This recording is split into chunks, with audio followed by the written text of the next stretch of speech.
have an unboxing of something archery, and I have a couple different bows that I bought last year, and I bought them in right hand because I'm right-handed, but I am left eye dominant. And what has happened is, even when I shoot firearms, I have to overcome and adapt. So I went out and got a left-handed bow. Plus, my thought process is, since I'm learning, and it would be nice to learn how to shoot with both hands. And hopefully, with any luck, get proficient at both. I know because I'm cross-eye dominant, I don't know the actual term. I'm hoping by shooting left, if I get good at it, I will shoot more accurately. We'll find out. So this is a Samik Sage takedown. And man, that is really nice. Yep, definitely left hand. What's different from my Black Hunter is this one's got thread-on points for weights, if I so choose to have a balancer, and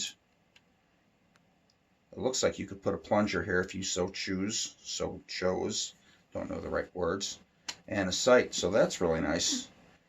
It was $149 on Amazon. I felt that was pretty good. I mean, the Black Hunters are going for a little bit less, but they don't have all the extra features.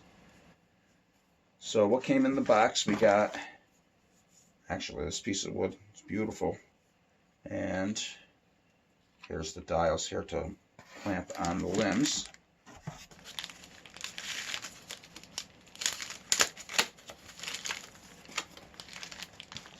And it's a recurve.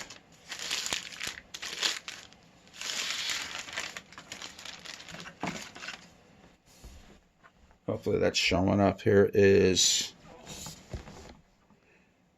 the numbers, which I really don't know what it means. And here is where the bolt sits in. I know there should be a top and a bottom. They both have numbers on it. Might even have to read the instructions. Boom.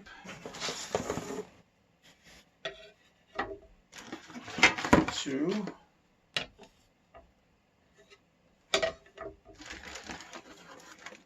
There is that. I guess they call that a riser. A bowstring. And it looks like stickers. And here's the instruction manual. And we will figure out which one is which.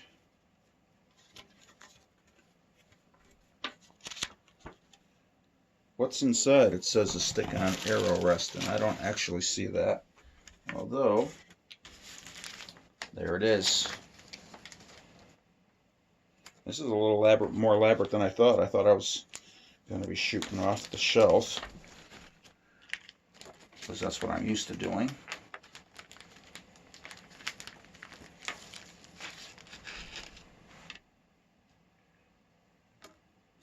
There's the pad. This is your, get a better view, I guess it goes like, yeah, like that. And you rest the arrow up in there. That's what I would think. Double stick tape to put that on. Yeah, it didn't come like with the Black Hunter. It would come with a, with the Black Hunter, it came with felt pads for here and here. But this one, it looks like you'd stick that on there. Yeah, I guess you would stick it on there, and that way you can shoot off of that. I'll have to look into that. All right, let's get it together. And this is a nice feature. It's got a big dial here to tighten the limbs up, as where the black Hunter that I have, it just bolts on with an Allen wrench. I'm really impressed with my black Hunter. It's inexpensive and yeah, it works amazing. I've gotten pretty good with it.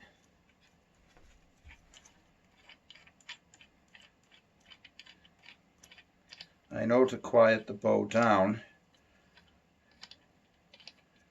you can put, wow, those things are long. You could put felt pads in here, or I see some people putting, thin Velcro. But for now, I'm just going to get it together once I figure out which limb is which limb.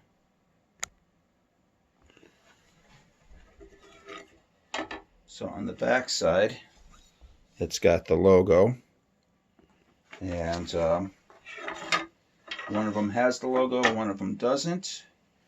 And according to the instructions, the bottom limb is the one with the logo on it. And here's the instructions. They're actually pretty nice.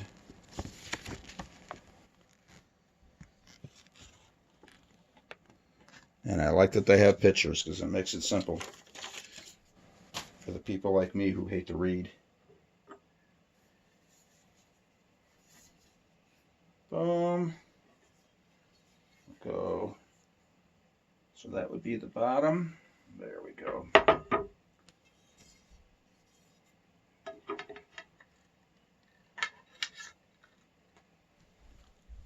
Just even in camera, there we go. And then screw that in.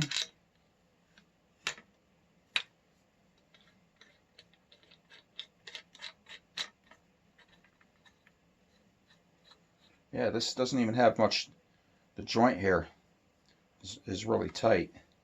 There's barely any movement. I'm thinking that's a good thing.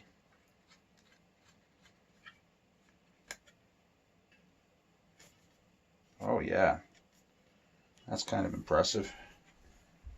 And get this side in.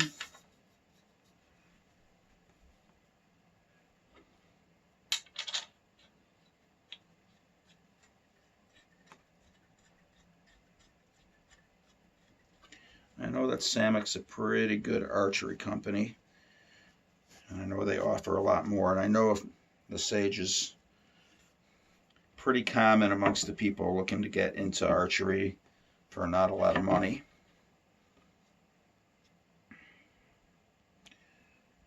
I'm trying to pop the center out of this.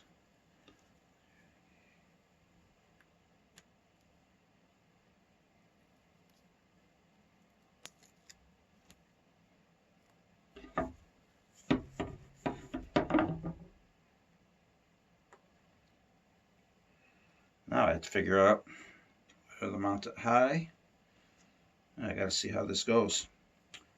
And I'll put that down before I put it in the wrong spot.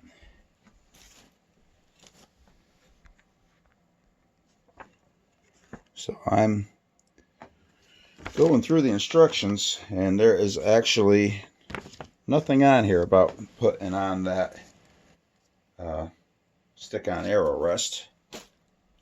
So that just means I'm going to wing it. And this is it without the sticky. I'm assuming you want it mounted low.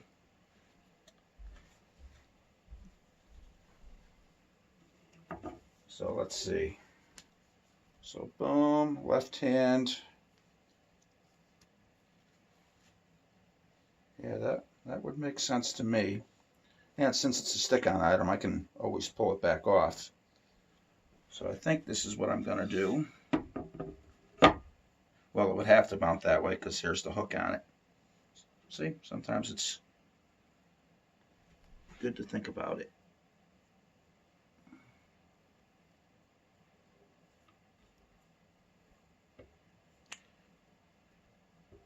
And if this pad's too thick and like I feel the sight's up too high, that could be remedied too in the future.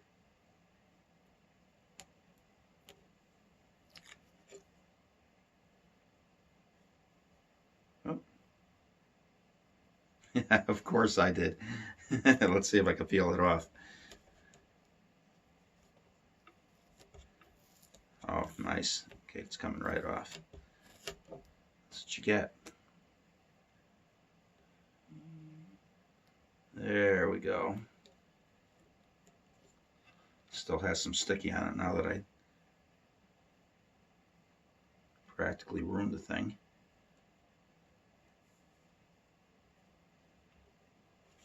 There we go.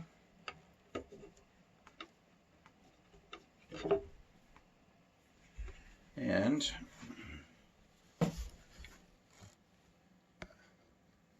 there it is, with the crappy lighting I have. Yeah, I've never shot off a rust before, so that should be a learning curve, I think. And since it's just plastic, and like I said, if the padding is too thick and gives me an issue, I know I can shoot off the shelf. And here is the string. They just call it a Dacron string. It's not a Flemish twist or anything like that.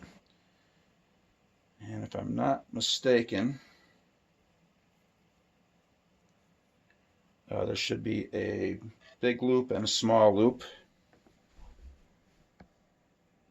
And the small loop goes on the bottom, the big loop goes on the top. And the brace height should be the same as my Black Hunter, like a 7 to 8 1/4, something like that. So there's those again. And I'm just going to put I guess I'll hook one end on.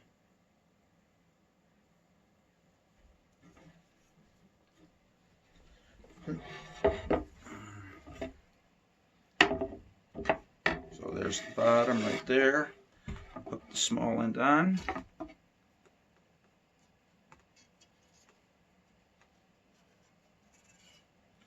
And the end of the I'm forgetting the name of stuff.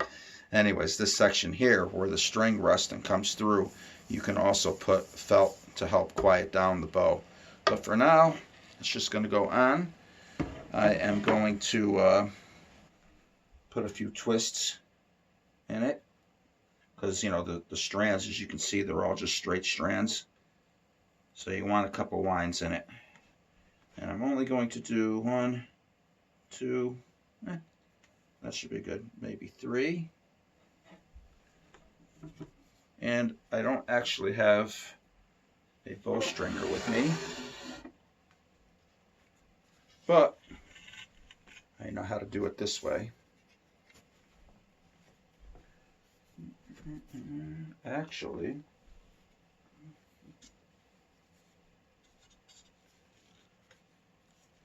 yeah, I think that you slide the big end down. That's the small end. Trying to remember how to do this. So, I think we'll do this. I'll stick the big end over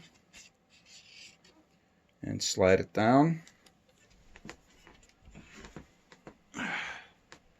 Make sure it still has a couple twists. Okay, that's untwisting it. There we go. Put this end on. And now I should be able to, probably off camera, flex it right up and on. There you go. And let's see if that's showing. I'm just going to make sure that it's centered and in the groove. Centered and in the groove. And there you go. Let me pause this and reposition. Okay, I have my archery T-square. And I know that the brace height is I think something like 7 1/4 to 8 inches. And you basically roll it up into this area here. Actually, there you go. You could use it just like a ruler and do this, but I'm going to snap this on. There we go. And right now it looks like I'm at about 7 inches. I don't know if that's showing up.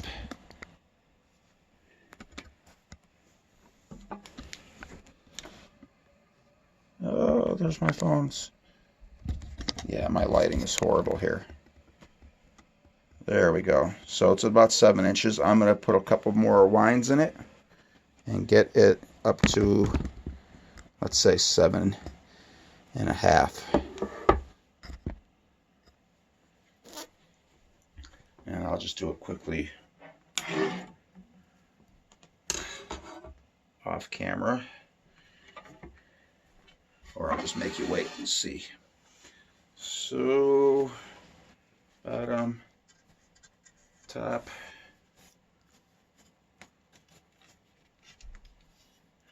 I really should go get my bowstring. It would be.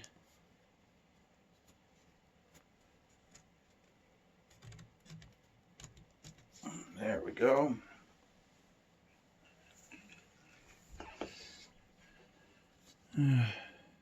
There we go. I'm just gonna three more twists and let's see how that goes.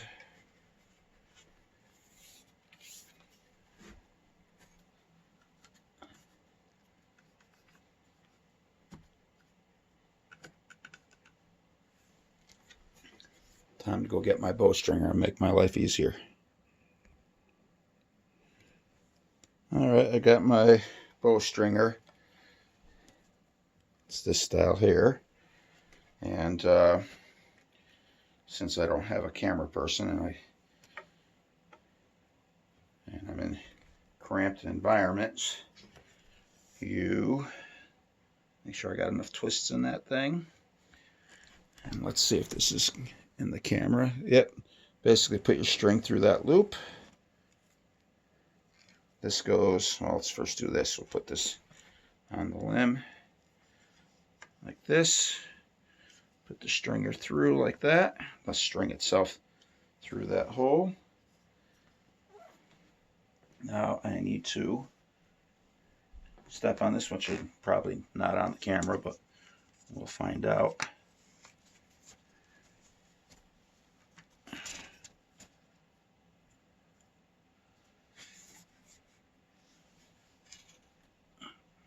There we go.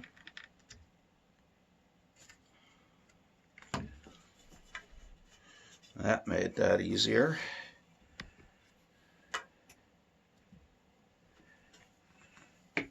Once again, you check your alignment.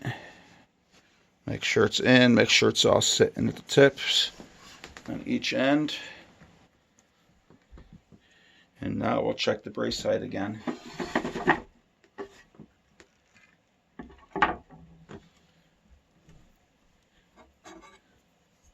So I did about 3 more. So it went up about 1/4 inch. You want basically the deepest part of this to your string. That's the measurement. And I like to click this on all the way so it's right up against the string. Boom. And yeah, I raised it back up, but it could use a few more twists. And but we're going the right direction.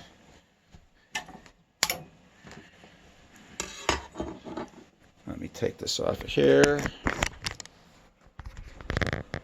Yeah, so things I could see me playing around with in the future on this is putting pads behind the limbs to quiet it down. Maybe getting a piece of felt or something underneath the string and the bow to silence it, and maybe some string silencers, but we'll see. If the pads down here do a good job, then I won't need to the string silencers, but we'll find that out along the way. I really don't see me mounting plungers and weights. You know, this isn't an ILF performance type of bow. And Samik has this right here. It's just a sticker. Scam me for important product. Don't care. I might scan it later just to check out the website. But yes, the specs on this bow are, it's got a really nice logo there. It's flat too. It's embossed in, so for an inexpensive bow, it's got a lot of nice features. But yes, of course, I lost my train of thought. But first, I'm going to shoot it and then decide what needs to be done. And even if I like this, I'm very curious. And with any luck, I can learn left-hand shooting as quick as I've learned the right hand. The right hand took me 3 months, and I was really good right up to 20-25 yards. Anything past that, I could definitely use more help. This is a 30-pound bow, and it's left-handed. I was thinking about going much weaker because of left-handedness, but I decided to go with what I was familiar with. My longbow and my Black Hunter recurve are both around 30 pounds. I think the longbow's 35. And for the type of shooting I do and the size of the yard that I'm in, this is plenty. Okay, if you like the content, hit like, subscribe, feel free to comment. And there you go, 62-inch bow. That's a little rough right there. Actually, it's perfectly smooth, but you can't feel where the laminates come together, but you can see it. They must have a really thick coat. Well, you can see it's nice and smooth. You could just see the line where the two boards meet together. This end, a little line, but it's all towards the end. It really is beautiful pieces of wood. But you can see how they laminated it. Yeah, the thing should be super durable. To be honest with you, I picked it for the price point versus anything else. And of course, there's like a million reviews on the Samik Sage, so I knew I wasn't going to be getting crap. All right, there you go. Hopefully soon I'll have a shooting video.